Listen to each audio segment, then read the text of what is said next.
കോൺഗ്രസിന്റെ നേതൃത്വത്തിൽ ശാസ്താംകോട്ട ഗ്രാമപഞ്ചായത്ത് ഓഫീസിലേക്ക് മാർച്ച് നടത്തി. ഗ്രാമപഞ്ചായത്തിലെ സാമ്പത്തിക തട്ടിപ്പിൽ കുറ്റക്കാരെ സംരക്ഷിക്കുന്ന നിലപാടാണ് പഞ്ചായത്ത് ഭരണസമിതി സ്വീകരിക്കുന്നതെന്ന് ആരോപിച്ചാണ് മാർച്ച് നടത്തിയത്. ബ്ലോക്ക് കോൺഗ്രസ് കമ്മിറ്റിയുടെ നേതൃത്വത്തിലായിരുന്നു പ്രതിഷേധം.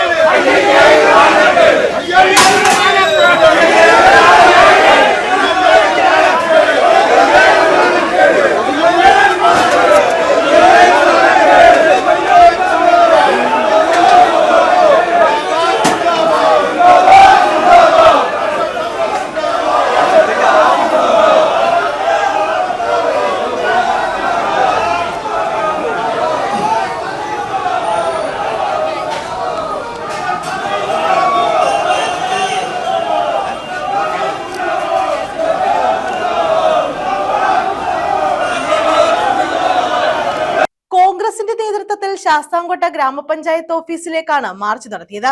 ഗ്രാമപഞ്ചായത്തിലെ സാമ്പത്തിക തട്ടിപ്പിൽ കുറ്റക്കാരെ സംരക്ഷിക്കുന്ന നിലപാടാണ് പഞ്ചായത്ത് ഭരണസമിതി സ്വീകരിക്കുന്നതെന്ന് ആരോപിച്ചായിരുന്നു March.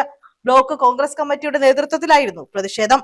KPCC general secretary KP Sreekumar ഉദ്ഘാടനം ചെയ്തു. മറ്റ് സാമഗ്രികളും വാങ്ങിയതിന്റെ പേരിൽ കോടിക്കണക്കിന് രൂപയുടെ അഴിമതി നടത്താൻ നേതൃത്വം കൊടുത്തു. അത് നമ്മൾ പറയുന്ന ആക്ഷേപമല്ല, ലോകായുക്തയുടെ കണ്ടെത്തലാണ്. ഞാൻ പറഞ്ഞു വന്നത്, പണം സമ്പാദിക്കുവാൻ വേണ്ടി ഏത് മാർഗവും സ്വീകരിക്കാൻ യാതൊരു മടിയുമില്ലാത്ത രാഷ്ട്രീയ നേതൃത്വമായി അധപ്പതിച്ചു പോയൊരു പാർട്ടി പിണറായി വിജയന്റെ നേതൃത്വത്തിൽ അഴിമതിയുടെ തേങ്ങ ഉടച്ച് മുന്നോട്ട് പോകുമ്പോൾ വീണ്ടും ചിരട്ടയെങ്കിലും ഉടയ്ക്കാൻ ശേഷിയില്ലാത്തവർക്ക് ഇന്ന് മാർക്സിസ്റ്റ് പാർട്ടിയിൽ നിൽക്കാനോ നിലകൊണ്ട് പ്രവർത്തിക്കാനോ കഴിയുന്നില്ല എന്നുള്ളതിന്റെ തെളിവാണ്. CPM എവിടെയൊക്കെ ഉണ്ടോ, ഏത് ഭരണനേതൃത്വത്തിലുണ്ടോ, അത് പഞ്ചായത്തായിക്കോട്ടെ, തദ്ദേശഭരണ സ്ഥാപനമായിക്കോട്ടെ, സൊസൈറ്റികളായിക്കോട്ടെ, സഹകരണ സ്ഥാപനങ്ങളായിക്കോട്ടെ, എവിടെയൊക്കെ CPM നേതൃത്വം അവിടെ ഉണ്ടോ അവിടെയൊക്കെ തന്നെ കൊടിയ അഴിമതിയും നടമാടി മുന്നോട്ട് പോകുന്നതാണ് യാഥാർത്ഥ്യം. വൈ ഷാജഹാൻ അധ്യക്ഷത വഹിച്ചു. KPCC അംഗം MB Sasikumaran Nair, DCC general സെക്രട്ടറിമാരായ തുണ്ടിൽ നൌഷാദ, P നൂറുദ്ദീൻ കുട്ടി, PK രവി, ദിനേശ് ബാബു, രവി മൈനാഗപ്പള്ളി, ജയശ്രീ രമണൻ, R അരവിന്ദാക്ഷൻ പിള്ള, റിയാസ് പറമ്പിൽ, PM Syed, MI Nisar, Gopan Peruvelikkara, R Krishnakumar, Vinod വില്യത്ത്, Sreejith Kallada, Chakkuvalli Naseer, RD Prakash, Nalinakshan, Sreejith Kallada, L Saraswathiyamma എന്നിവർ പങ്കെടുത്തു. News bureau, Sasthamkotta.